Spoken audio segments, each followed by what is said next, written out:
शरीर में चींटियाँ लग गई, उनके पूरे शरीर कंकाल बन गए। ऐसा कहा जाता है कि देवताओं के 1000 वर्षों तक तपस्या किया और तपस्या के बाद स्वयं उनके जो सर से ताप निकल रहा था, उस ताप से ब्रह्मांड जो है पूरा क्या हो गया, जलने लग गया। जब जलने लग गया तो सारे देवता लोग परेशान होकर किसके पास गए, ब्रह्मा जी के पास गए कि आपका भक्त है और इसके तपस्या से क्या हो रहा है, ये सारे जीव जंतु और सबको क्या हो रहा है, कष्ट पहुंच रहा है। तो फिर ब्रह्मा जी सोचे कि ठीक है, अब इसके पास ब्रह्मा जी गए और जा कर के हिरण्यकशिपु के शरीर पे अपना कमंडल का जल डाला और उसको स्वस्थ किया। और हिरण्यकशिपु ने से बोला कि आप क्या करो, मैं आपसे खुश हूँ। ब्रह्मा जी ने बोला कि मैं आपसे खुश हूँ, वर मांगो। तो वर क्या मांगे हिरण्यकशिपु, कौन बताएगा? क्या वर मांगे थे हिरण्यकशिपु ब्रह्मा जी से? हाँ, उन्होंने ब्रह्मा जी से सबसे पहले बोला कि आप मेरे को क्या करो, अमर बना दो। ब्रह्मा जी ने बोला कि मैं स्वयं अमर नहीं हूँ तो आपको कैसे बना दूंगा। तो फिर हिरण्यकशिपु के दिमाग में जितना युक्ति आया, कैसे कि न मैं दिन को मरूं न रात को मरूं, आपके द्वारा इस सृष्टि में आपने जितने भी जीव बनाए हैं आपने, मैं उनसे न मरूं। बोले ठीक है चलो, मैं घर के बाहर न मरूं, घर के अंदर न मरूं। बोले ठीक है चलो, मेरे को कोई पशु न मारे, कोई पक्षी न मारे। ऐसे जितना वो सोच सकते थे उन्होंने सोच करके अपने आप को प्रोटेक्ट किया, अपने आप को सुरक्षित किया। अब इसके बाद जब असुर को बल मिलता है तो असुर क्या करता है, उत्पात मचाता है। तो अब हिरण्यकशिपु ने क्या किया, पूरा उत्पात मचाना शुरू किया। कैसे उत्पात मचाना शुरू किया? तो सबसे पहले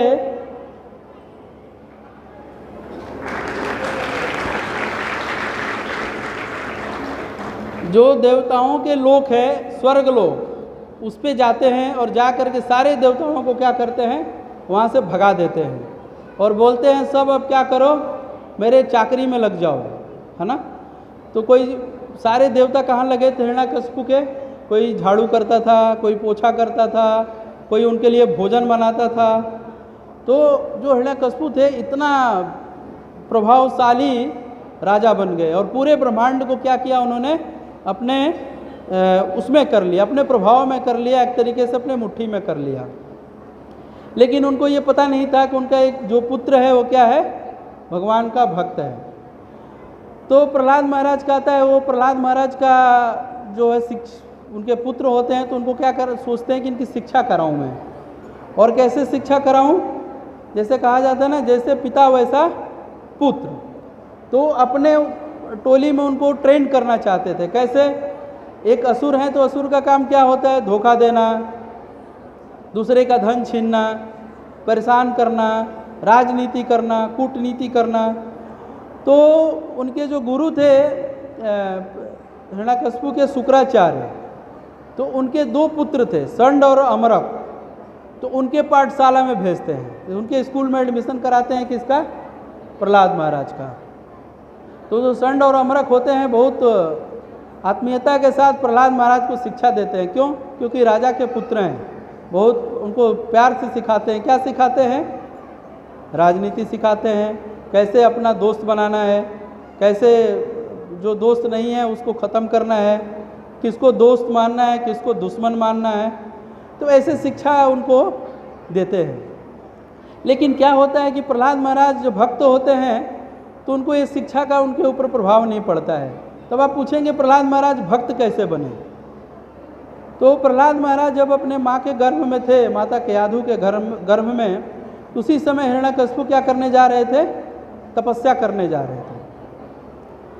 तो सारे देवताओं ने सोचा कि अभी एक पिता है तो इतना परेशान कर रखा है, हमें पूरा उत्पात मचा रखा है, अभी ये जब बेटा आ जाएगा तो बाप और बेटा मिलके तो हमें क्या करेंगे, और तबाह कर देंगे। तो उन्होंने एक योजना बनाया कि हम क्या करेंगे, इनको किडनैप कर लेते हैं और जैसे इनका पुत्र होगा हम क्या करेंगे, इनका वध कर देंगे। तो जब देवता लोग घसीट के ले जा रहे होते हैं माता केयाधु को तो वहाँ पे कौन आता है? भगवान के परम भक्त नारद मुनि। और आते हैं तो क्या कहते हैं देवताओं को? अरे ये क्या कर रहे हो तुम लोग, छोड़ो छोड़ो, मत करो ऐसा। क्यों? क्योंकि ये भी जो गर्भ में है, जो बालक है, ये तुम्हें परेशान नहीं करेगा। ये क्या है? एक ये भगवान के भक्त हैं, तो इसे छोड़ दो आप लोग। तो फिर क्या करते हैं देवता लोग? वहीं पे छोड़ देते हैं माता केयाधु को, और नारद मुनि वहीं पे अपने आश्रम में ले जा करके क्या करते हैं? उनको भगवत भक्ति की शिक्षा देते हैं, और वो गर्भ में ही पूरी शिक्षा में पारंगत हो जाते हैं प्रहलाद महाराज। तो जैसे ही उनको ये शिक्षा मिलता है, तो उनसे एक ऊंची शिक्षा मिली रहती है। कौन? भगवान के भक्ति का। तो वो शिक्षा जो स्वर्ण अमृत देते हैं उनको वो समझ नहीं पाते और सीखते नहीं हैं, है ना। चुपचाप से उसके ऊपर क्या करते हैं? कोई प्रतिक्रिया व्यक्त नहीं करते हैं। तो वैसे ही क्या होता है कि प्रहलाद महाराज अपने गुरुकुल से घर आते हैं, है ना। जैसे बच्चे पढ़ के घर आते हैं ना, तो उनके पिताजी माताजी पूछते हैं, आज बच्चे क्या पढ़ के आए हैं, आज मास्टर साहब ने क्या सिखाया। तो वैसे ही हिरण्यकशिपु अपने बेटे को देखा कि ये बहुत सुंदर है, बहुत अच्छा है, और मेरे पास खड़ा हुआ है मेरे हाथ जोड़ करके। तो उसको उठा के गोद में ले लेते हैं और पूछते हैं, बेटा आज तुमने क्या पढ़ा, है ना। तो बताते हैं कि हे असुरराज, आज मैंने ये पढ़ा कि जिस व्यक्ति की बुद्धि किस में लगी है? भौतिकता में लगी है, उसको तुरंत ये सब छोड़ के क्या करना चाहिए? वन में जाना चाहिए, और वन में जाके क्या करना चाहिए? भगवान हरि का आश्रय लेना चाहिए। तो हिरण्यकशिपु परेशान हो गया, अरे ये कैसे बोल रहा है? बाल बुद्धि बोलता है, ये बालक की बुद्धि ऐसे ही है। तो हिरण्यकशिपु सोचता है, इसको लग रहा है कि कोई कुछ गलत सिखा दिया है ना। जैसे कोई लड़का पढ़ के आए और उसको कुछ गलत चीज़ बोले, तो तुरंत मास्टर साहब को कंप्लेन करते हैं ना कि ये पता नहीं क्या बोल रहा है, क्या आपने पढ़ा है क्या ऐसा। तो वैसे हिरण्यकशिपु ने स्वर्ण अमृत को बुलाया, बोला क्या पढ़ा रहे हो इसको, थोड़ा देखो, लग रहा है आसपास कोई जो भगवान का भक्त है, वैष्णव है, वो घूम रहा है और इसको पढ़ा रहा है। ये तो राजनीति कूटनीति की बात ही नहीं कर रहा है, ये तो हमारे दुश्मन की बात कर रहा है। तो फिर से जो उनके गुरु होते हैं लेके जाते हैं, प्रहलाद महाराज से पूछते हैं कि क्या पढ़ा आपने, कैसे सीखा, ये तो बताते नहीं उनको। हाँ, तो फिर उनको अच्छे से शिक्षा दे के दोबारा भेजते हैं। जब दोबारा जाते हैं तो फिर पूछते हैं हिरण्यकशिपु के, बेटा क्या पढ़ा आपने? तो बोलते हैं कि मैंने आज पढ़ा श्रवणम कीर्तनम विष्णु स्मरणम। जैसे ही विष्णु सुनते हैं, हिरण्यकशिपु क्या करते हैं? अपने गोद से उठा के प्रहलाद महाराज को फेंक देते हैं। बोलते हैं, अरे इस बालक का तुरंत वध कर दो, इस बालक को मार दो। क्यों? क्योंकि ये मेरे शत्रु का क्या है? भक्त है, ये शत्रु का पक्षधर है, मार दो इसको। तो देखिए, एक असुर का बुद्धि ऐसे ही होता है। अगर उसके कोई भी चीज़ फायदे के लिए होती है तो क्या करता है? उसको स्वीकार करता है, लेकिन उसके फायदे के लिए नहीं होता है तो क्या करता है? उसको तुरंत त्याग देता है। ऐसे कंस का भी उदाहरण आता है। कंस क्या कर रहा था? स्वयं माता देवकी के जो रथ है उसको हाँक रहा था, लेकिन जैसे ही आकाशवाणी सुना, उसने क्या किया? माता देवकी के गला काटने को तैयार हो गया। तो उठा के गोद से फेंक दिया, और फेंकने के बाद उसको बोला कि इसको ख़त्म कर दो। तो उसको गुरु लोग उन्होंने समझाया, ठीक है अभी इसको मारते नहीं हैं, अब इसको एक बार और सिखाते हैं, है ना। तो फिर उसको दोबारा से स्वर्ण अमृत अपने गुरुकुल में ले जाते हैं और प्रहलाद महाराज को बहुत धमकाते हैं, डराते हैं, तुम कहाँ से सीख रहे हो, जल्दी बताओ, है ना। तो प्रहलाद महाराज बताते नहीं हैं और एक और कार्य करते हैं। क्या करते हैं कि और भी बच्चे जो होते हैं उनको क्या कर देते हैं? प्रचार करना शुरू करते हैं। उनको बोलते हैं कि बच्चों देखो, ये जीवन का उद्देश्य क्या है? केवल इंद्रिय तृप्ति करना नहीं है। क्या करना चाहिए हमें? कौमारो आचरितो प्रज्ञा। हमें बचपन से क्या करना चाहिए? भगवान का भक्ति करना चाहिए। तो प्रहलाद महाराज सारे पाठशाला में और भी बच्चों को ऐसे शिक्षा देने लग जाते हैं। जब ऐसे शिक्षा देने लग जाते हैं तो स्वर्ण अमृत से छुप के देते हैं, लेकिन स्वर्ण अमृत को पता चल जाता है, अरे ये तो बड़ा विध्वंस बालक है, ये तो और भी लड़कों को खराब करने लगा। तो ये तुरंत सूचना किसको देते हैं? हिरण्यकशिपु को देते हैं और पकड़ के ले आते हैं। और हिरण्यकशिपु उसी समय बोलते हैं, इस बालक का क्या कर दो? वध कर दो, मार दो, इसको ख़त्म कर दो। तो आपको पता है कि हिरण्यकशिपु को मारने के लिए क्या क्या उक्ति अपनाया, उनको क्या किया, हाथियों से कुचलवाया, हाँ, पहाड़ से फेंका, पागल हाथियों के बीच में छोड़ा, होलिका उनकी बहन थी उनसे आग में डाला। हिरण्यकशिपु को थोड़ा थोड़ा डर भी हो रहा था कि लग रहा था ये बालक मेरे मृत्यु का कारण बनेगा। तो ऐसे करने के बाद भी अगर प्रहलाद महाराज को कुछ हानि नहीं पहुंचाया, तो एक बार क्या हुआ कि जो हिरण्यकशिपु है प्रहलाद महाराज को बुलाया और बोला, अरे धूर्त बालक, तुमको इतनी शक्ति कहाँ से मिल रही है? तो पता है प्रहलाद महाराज ने क्या बोला? किसने, कौन बताएगा? क्या बोला होगा प्रहलाद महाराज ने? प्रहलाद महाराज ने बोला कि जहाँ से आपको शक्ति मिल रही है वहीं से मेरे को भी मिल रही है। तो उन्होंने अब और क्वेश्चन पूछा। क्या पूछा? कहाँ है तुम्हारा भगवान, दिखाओ, है ना। बहुत सारे नास्तिक लोग पूछते हैं कि कहाँ है भगवान, भगवान तो है ही नहीं, हाँ। तो उनके लिए है ये भगवान। कहते हैं, वो प्रहलाद महाराज बोलते हैं, हाँ भगवान है ना, हर जगह है भगवान, हर जगह है। तो हिरण्यकशिपु को और क्रोध आता है, बोलता है, क्या भगवान तुम्हारे इस खम्भे में है? तो प्रहलाद महाराज बोलते हैं, हाँ इस खम्भे में भी हैं। तो हिरण्यकशिपु क्या करते हैं, उस खम्भे पे जोर से प्रहार करते हैं। तो उसमें से कौन प्रकट होता है? नरसिंह भगवान प्रकट होते हैं। नरसिंह देव भगवान की। तो जब नरसिंह भगवान प्रकट होते हैं तो नरसिंह भगवान का जो रूप है, पीछे आप लोग देख सकती हैं बाद में कि भगवान का कितना भयंकर रूप है। जब अभिषेक हो रहा था तो भक्तों ने दर्शन किया होगा कि भगवान जो है सिंह का रूप लिया है ना, जिसमें आधा नर है और आधा सिंह है। और भगवान क्या है, बहुत क्रोध में है ना। भगवान के जो नख हैं वो कैसे हैं, एक सिंह के जैसे पंजे होते हैं वैसे भगवान के नख हैं। और भगवान क्या कर रहे हैं, शेर की तरह दहाड़ लगा रहे हैं खूब जोर से, है। और ये देख करके हिरण्यकशिपु भगवान से युद्ध करना चाहता है। तभी हम प्रभु जी भजन गा रहे थे कि उसमें आता है तनु भृंगम, है। तो भगवान ने क्या किया कि हिरण्यकशिपु को थोड़ा युद्ध किया, हिरण्यकशिपु के साथ भगवान ने थोड़ा मस्ती किया, खेल किया। इसके बाद क्या किया कि ब्रह्मा जी ने क्या आशीर्वाद दिया था, न दिन में मरूं न रात में मरूं। तो नरसिंह देव ने कब मारा? संध्या के समय मारा। बोला ऊपर मरूं न नीचे मरूं। कहाँ मारा नरसिंह देव ने? अपने गोद में मारा, है ना। न अस्त्र से मरूं न शस्त्र से मरूं। तो किससे मारा भगवान ने? अपने नखों से मारा। और कैसे मारा कि हिरण्यकशिपु को उठा करके भगवान ने बड़े प्रेम से अपने इस पे बैठाया और बैठा करके उनके क्या किया, उनको फाड़ दिया, हैं। और फाड़ने के बाद जो उनकी आंत थी निकाल करके भगवान ने क्या किया, अपने गले में लगाया, उनके हृदय को निकाल करके दूर फेंक दिया।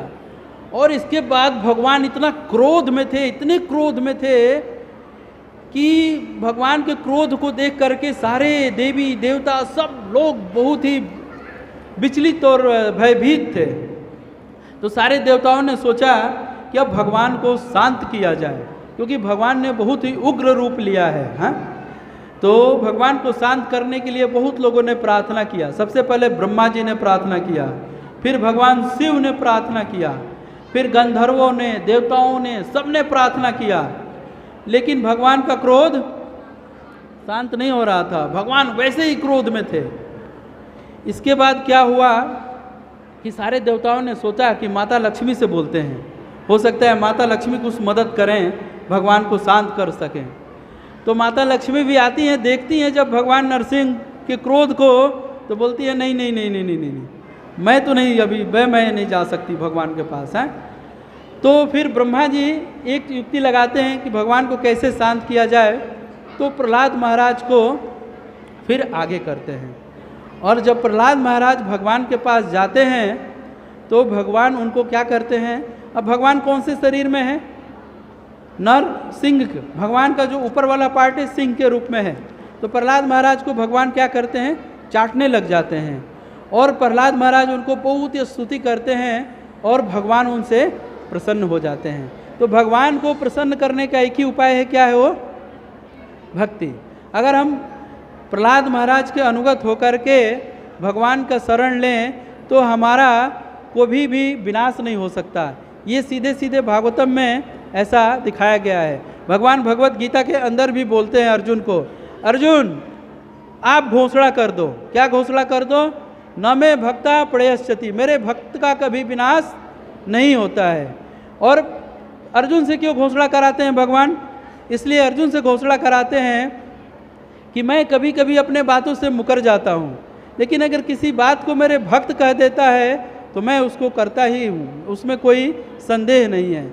इसलिए कहते हैं अर्जुन कि आप घोषणा करो कि मेरे भक्तों का विनाश कभी नहीं होता। हम देखते हैं प्रहलाद महाराज के जीवन में कितने कष्ट आए। प्रहलाद महाराज को हाथियों से फेंका गया, उनको स्वयं मारने के लिए तेल में डाला गया, इतनी यातना दी गई, लेकिन प्रहलाद महाराज को उसे कोई भी परेशानी नहीं हुई। वो भगवान के भक्ति में लगे रहे और उनकी रक्षा करने के लिए स्वयं कौन प्रकट हो गया?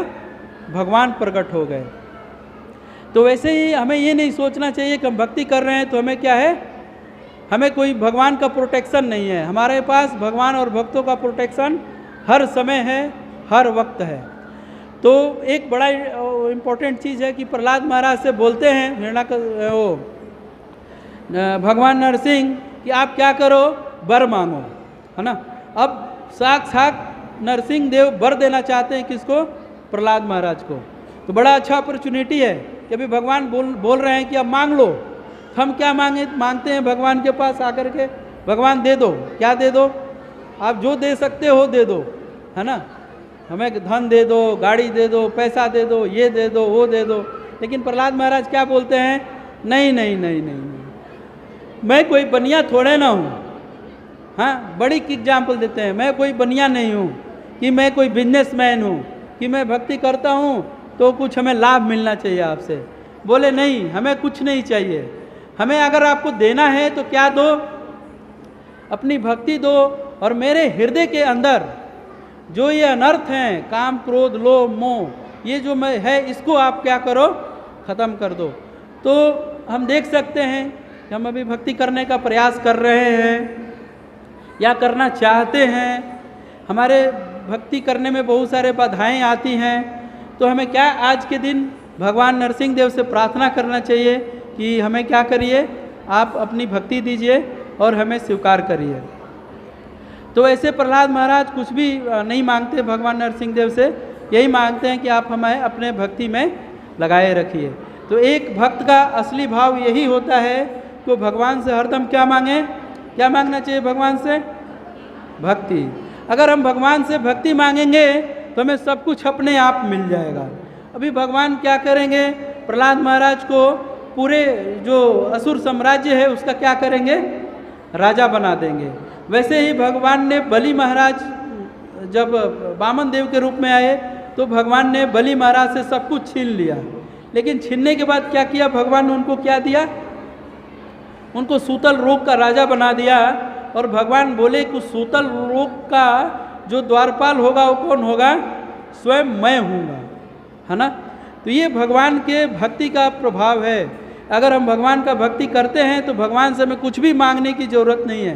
प्रभुपाद जी इस विषय पे कहते थे कि भगवान तो हमें ऑलरेडी सब कुछ दे चुके हैं, मांगने की क्या ज़रूरत है? मांगने का ज़रूरत है तो बस एक ही चीज़, वो मांगने की क्या ज़रूरत है? भगवान की भक्ति।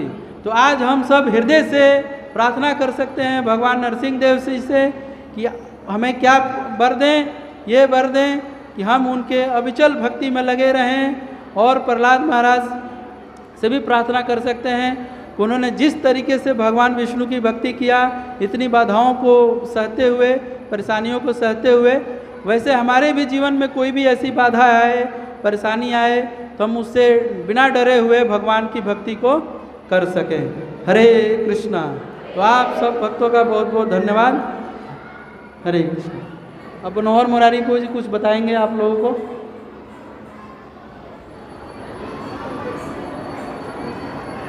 हरे राम राम राम हरे हरे। आप सबको कैसा लग रहा है? अच्छा लग रहा है? आज हम भगवान का बर्थडे, जन्म दिवस, अपीयरेंस डे मनाने के लिए इकट्ठे हुए हैं। तो आज हम 2 मिनट की चर्चा करेंगे दान के ऊपर। आप सब जानते हैं दान, तो श्रीमद् भगवत गीता में बोला गया है कि 3 चीजें हमें कभी नहीं त्यागनी चाहिए, यज्ञ, तप और दान। तो दान हमें किस स्थिति में करना चाहिए, दान कैसा होता है? तो श्रीमद् भगवत गीता में बताया गया कि दान 3 तरह का होता है। एक सतोगुणी दान, एक रजोगुणी दान और एक तमोगुणी दान। सतोगुणी दान कैसा होता है? अगर हमने दान किया उसके बाद हमारी कोई इच्छा नहीं होनी चाहिए, उसे सतोगुणी दान बोलते हैं। और रजोगुणी दान कौन सा होता है? जैसे हमने भगवान की गुल्लक में 10 रुपये डाले, भगवान मेरी लॉटरी लगवा देना। तो रजोगुणी दान किसी इच्छा से किया जाता है। तीसरा दान होता है तमोगुणी दान। तमोगुणी दान कौन सा है? वो दान जब हम किसी गलत व्यक्ति को देते हैं, गलत कार्य करे देते हैं और उसके बदले में किसी का नुकसान हो रहा है। जिस तरह से कि हम दान दे रहे हैं, तो दान का फल, अगर हम फल की इच्छा से दान कर रहे हैं तो वो तो एक सौदा हो गया ना, एक व्यापार हो गया कि मैं भगवान से सौदा कर रहा हूँ, भगवान ये 1000 रुपये ले लो और मुझे स्टेज पे खड़े करके मुझे माला डलवा देना। तो दान कितनी तरह का होता है? 3 तरह का, सतोगुणी, रजोगुणी, तमोगुणी। पॉइंट क्लियर है? इसके बाद एक पॉइंट आता है कि जब हम दान देते हैं तो दान देने के बाद हमारा धन बढ़ता है। एग्जाम्पल के रूप में, जैसे आपने कुआं देखा है, कुआं, अगर कुएं में से हम लोग पानी निकालेंगे तो जैसे ही हम एक बाल्टी पानी निकालेंगे तो कुएं में पानी और आ जाता है। अगर आप पानी कुएं से निकालते रहेंगे तो वो कुआं प्रॉपर भरा रहता है। अगर आपने कुएं में से पानी निकालना बंद कर दिया तो एक दिन कुआं सूख जाएगा। इस तरीके से हमें दान रेगुलर करना चाहिए। जिस दिन हमने दान करना बंद कर दिया उस दिन हमारा कुआं भी सूख जाएगा। ठीक है, तो हमें रेगुलर दान करना चाहिए। आगे थोड़ा बढ़ते हैं। जिस तरह से एक नदियां हैं और एक सागर है, नदियों की पूजा क्यों की जाती है? नदियों की पूजा क्यों की जाती है? क्योंकि नदियों का पानी बहुत काम आता है। जैसे पेड़ों में पानी डालने के लिए, खेत वगैरह में डालने के लिए और करे करने के लिए। तो हम पूजा करते हैं ना यमुना की, गंगा जी की, पर वो सारा का सारा दान कहाँ चला जाता है? वो पानी समुंदर में, और समुंदर की कभी कोई पूजा नहीं करता। इसी तरीके से जो व्यक्ति दान कर रहा है तो उसको लोग जानते हैं, वो भगवान के साथ एक संबंध स्थापित करता है हमारा, उसको लोग याद करते हैं। अगर आप सारा का सारा धन अपने पास इकट्ठा कर लोगे, श्री श्री राधा मदन गोपाल भगवान की, श्री श्री ताई चांद गौर सुंदर भगवान की, श्री श्री नरसिंह देव भगवान की, प्रयाग महाराज की। तो हम चर्चा कर रहे थे कि जो दान है वो नदियों की तरह होना चाहिए। हम लोग दान करते तो लोगों में जानते हैं। जो लोग धन इकट्ठा करते रहते हैं सागर की तरह, तो उसको कोई जानता नहीं है। मरते समय भी उसकी आसक्ति पड़ी रहती है दान के अंदर। जब वो मरता है ना तब भी सोचता है हाय मेरे धन का क्या होगा, हाय मेरे धन को कौन यूज करेगा, मेरी पत्नी, मेरे बच्चे या पड़ोसी। तो इसलिए हमें नित्य दान करना चाहिए। आप में से कौन से ऐसे भक्त है जो मंदिर में कुछ दान करते हैं? हाथ खड़ा करके बताइए। कुछ भक्त हैं जो करते हैं, और बहुत सारे भक्त ऐसे भी हैं जो नित्य दान करते हैं। नित्य मतलब जैसे जब भी मंदिर आएंगे कुछ फूल लेके आएंगे, कुछ फल लेके आएंगे, हर महीने कुछ दान देंगे। ऐसे भक्त भी हैं कुछ जो महीने के महीने देते हैं। तो इसीलिए हमारे इस्कॉन मंदिर बहादुरगढ़ के अंदर हमने एक नई स्कीम लॉन्च की है। उस स्कीम के अंदर हमने उसका नाम रखा है नित्य सेवा। नित्य सेवा का मतलब कि आप लोग मान लीजिए दान करने की इच्छा है और आप तभी दान करते हैं जब आप मंदिर में आते हैं, लेकिन आपकी इच्छा मैं हर महीने दान दूं, हर हफ्ते दान दूं, तो आप क्या कर सकते हैं? हमारे इस स्कीम के अंदर एनरोल करा सकते हैं। उस स्कीम का नाम क्या है? नित्य सेवा। और वो आपका दान कहाँ पे लगेगा? सतोगुणी दान, यानी कि डायरेक्ट भगवान की सेवा में लगेगा, श्री राधा रानी जी की सेवा में लगेगा। देखिए भगवान की आरती हो रही है, भगवान को भोग लग रहा है, भगवान के लिए बहुत सारे उत्सव सेलिब्रेट किए जा रहे हैं। तो वो सब कहाँ से आ रहा है? आपके दान से आ रहा है। तो ये जो दान है भगवान इसे डायरेक्ट स्वीकार करते हैं। तो इसके लिए हमने जो स्कीम बनाई है वो है नित्य सेवा। तो आप में से जो जो भक्त सेवा करना चाह रहे हैं नित्य सेवा, वो हमारे पीछे भक्त खड़े हैं। देवदत्त अर्जुन प्रभु खड़े हैं, मनीष प्रभु जी खड़े हैं, संदीप प्रभु जी खड़े हैं। बाहर अति प्रिय विष्णु प्रभु जी का काउंटर है प्रीचिंग का, या एक डोनेशन काउंटर है। तो आप कहीं भी आके संपर्क कर सकते हैं अभी तो, और अपने आप को एनरोल करा सकते हैं। देखिए दान किस तरह का होता है, जब मैंने राइट हैंड से दान दिया तो मेरे लेफ्ट हैंड को पता ही नहीं लगना चाहिए। इसलिए हमने एक सिस्टम ऐसा बनाया है कि अब जितना भी आपकी इच्छा हो, कोई ज़बरदस्ती नहीं है। 100 रुपये महीना, 200 रुपये महीना, 500 रुपये महीना, 1000 रुपये महीना, 5, जो आपकी इच्छा हो तो आप दान जरूर निकालिए। ये दान आपको भगवत धाम ले जा सकता है। ये दान कहाँ ले जा सकता है आपको? भगवत धाम। हरि बोल। तो जो जो भक्त एनरोल कराना चाहते हैं वो भक्तों से अगर मिलके जाएंगे, एक बार हाथ भी खड़े कर दीजिए ताकि हम लोग देख पाए कौन कौन भक्त भगवान की नित्य सेवा करेंगे। देखिए बच्चे भी करेंगे, अब तो बच्चे ने भी उठा दिया। ठीक है, हरे कृष्णा कृष्णा कृष्णा हरे हरे, हरे राम राम राम हरे हरे। मैं ज़्यादा समय नहीं लूँगा क्योंकि सब भक्त लोग प्रतीक्षा कर रहे हैं कि सांस्कृतिक कार्यक्रम होगा, उसमें बच्चे इत्यादि सभी लोग बहुत उत्साहपूर्वक भाग ले रहे हैं। आप सभी के लिए बहुत सुंदर कार्यक्रम होने वाला है अभी शुरू। सब लोग एक बार बोलेंगे हरे कृष्णा कृष्णा कृष्णा हरे हरे, हरे राम राम राम हरे हरे। तो 2 चीज़ें मैं बताना चाहता था आज के इस उत्सव पे। जब हम उत्सव पे आते हैं तो कुछ ना कुछ संदेश, कुछ ना कुछ शिक्षा जरूर लेके जाना चाहिए, तभी उसका पूरा फल आपको प्राप्त होता है। तो सर्वप्रथम आज नरसिंह चतुर्दशी है। आज प्रभु जी ने बहुत सुंदर कथा की और भक्ति की महिमा को बताया, और ये बताया कि भगवान हर प्रकार से, हर समय, हर परिस्थिति में हमारी रक्षा करते हैं। तो ये बहुत ही आवश्यक बात है कि जब भी कोई व्यक्ति सही राह पर चलता है, मेरी बात को ध्यान से सुनिएगा, जब भी कोई व्यक्ति सही राह पर चलता है तो उसके विपरीत उसको कुछ बोलने के लिए, टोकने के लिए या उसको कष्ट पहुंचाने के लिए बहुत लोग खड़े होते हैं। कितने लोग मेरे बात से एग्री करते हैं? सही बात है कि नहीं, है ना? हम अच्छा करना चाहते हैं, हम भक्ति में आगे बढ़ना चाहते हैं, भगवान को और समर्पित होना चाहते हैं, परंतु समाज इसको दूसरी दृष्टि से देखता है। देखता है कि नहीं देखता? हमारे जो भक्त हैं वो अनुभव करते हैं इस चीज़ को। सही बात है कि नहीं? या तो शारीरिक रूप से कष्ट आता है, या मानसिक रूप से कष्ट आता है, या फिर दूसरे लोग हमें कष्ट देते हैं, जैसे हिरण्यकशिपु की तरह। हिरण्यकशिपु तो एक था, परंतु आज तो पता नहीं कितने हिरण्यकशिपु हैं। सही बात है कि नहीं? इस संसार के अंदर पता नहीं कितने हिरण्यकशिपु हैं। अगर आप कहीं तिलक लगा के जाओगे तो कहेंगे देखो कितना बड़ा माथा सजा रखा है। अगर धोती कुर्ता पहन के निकलोगे तो कहेंगे कि पंडित बन गया ये देखो। सही बात है कि नहीं? यानी कि हमारा कोई स्वतंत्रता नहीं है। आज जिस प्रकार से समाज चल रहा है उसी के अनुसार आपको चलना पड़ेगा, अदरवाइज आप जो है उसको आप बाहर हो, आपको तिरस्कृत कर दिया जाएगा। आपको कहा जाएगा कि आप जो है आप तो मंदिर में ही रहो, है ना? कई बार हमारे भक्तों को ऐसे लोग बोलते हैं कि आप तो मंदिर में ही रहो, सुबह से शाम तक मंदिर में ही रहते हो, वहाँ पे ही कथा सुनते हो, वहाँ पे ये करते हो, समय कहाँ है आपके पास में?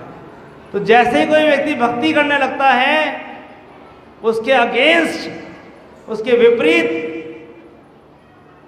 बहुत से लोग जो हैं खड़े हो जाते हैं। और यही शिक्षा जो है आज हमको यहाँ से लेकर जानी है।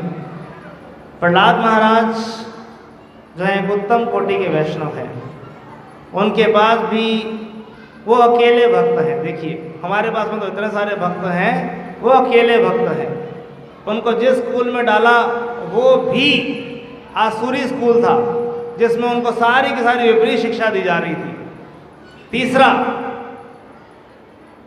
हिरण्यकशिपु हर प्रकार से उनको मारने का प्रयास कर रहा था, फिर भी प्रहलाद महाराज ने अपना उत्साह कभी भी कम नहीं किया।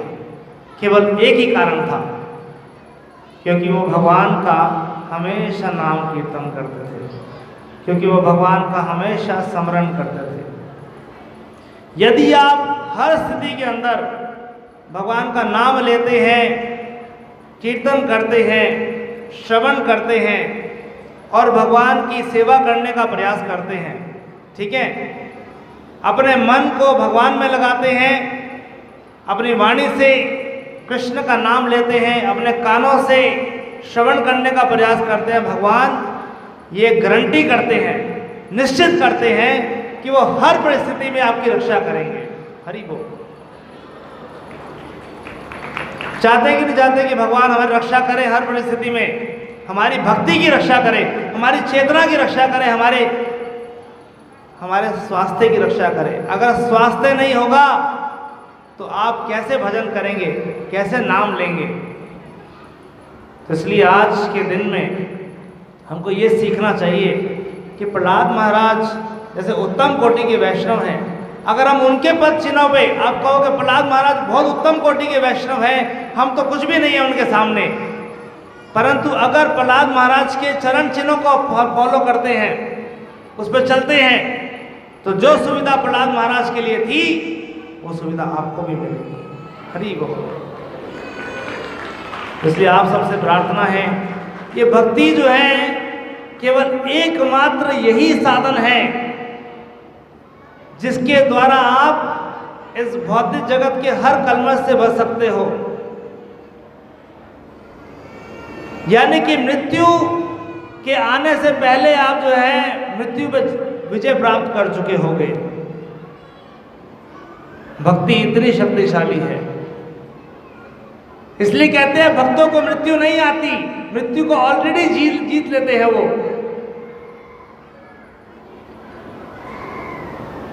दूसरा, भक्त कभी किसी परिस्थिति में भयभीत नहीं होता, चाहे मृत्यु आए, चाहे बीमारी आए, चाहे कोई भी आए। प्रहलाद महाराज बिल्कुल भी भयभीत नहीं थे।